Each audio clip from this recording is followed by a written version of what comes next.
Bonjour, j'espère que vous allez bien. Je vous retrouve aujourd'hui pour une petite vidéo dans laquelle je vais vous donner quelques conseils pour la plantation d'arbres. Donc là aujourd'hui on est dimanche, on est au mois de septembre, nous sommes la mi-septembre. Et la mi-septembre a priori c'est pas la période idéale pour planter des arbres. Seulement la période idéale pour planter des arbres, il faut prendre en compte non seulement la période de l'année, mais aussi les disponibilités en temps qu'on a perso et puis l'envie.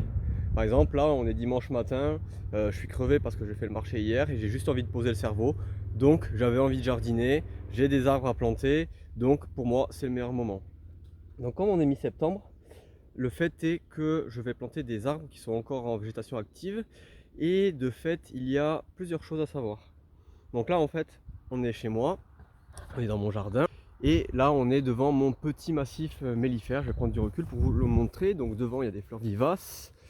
Il y a des fleurs vivaces. Et puis derrière, il y a des arbres et arbustes. Donc il y a un heptacodium qui est en pleine fleur en ce moment.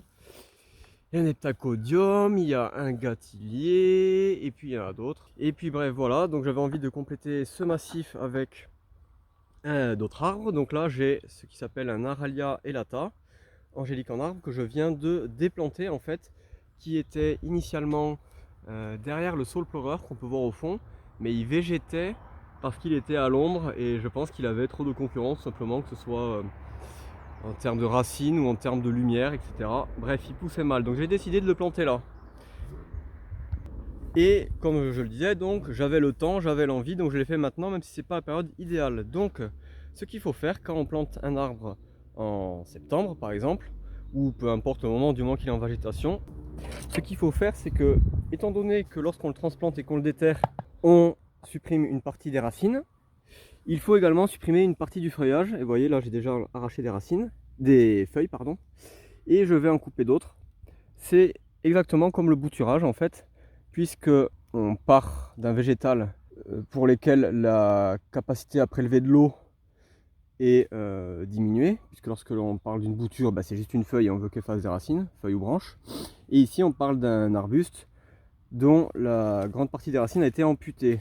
Donc là le but c'est pas que cet arbuste il pousse directement, c'est juste qu'il survive cet automne, qu'il ne souffre pas, pour ensuite bien redémarrer au printemps suivant. Donc là je lui ai enlevé en gros le 3/4 de ses feuilles pour éviter qu'il se dessèche, et ça lui évitera de souffrir de stress pendant les 2 mois qui viennent, là, septembre, octobre, jusqu'à ce qu'il fasse froid et qu'il perde ses feuilles.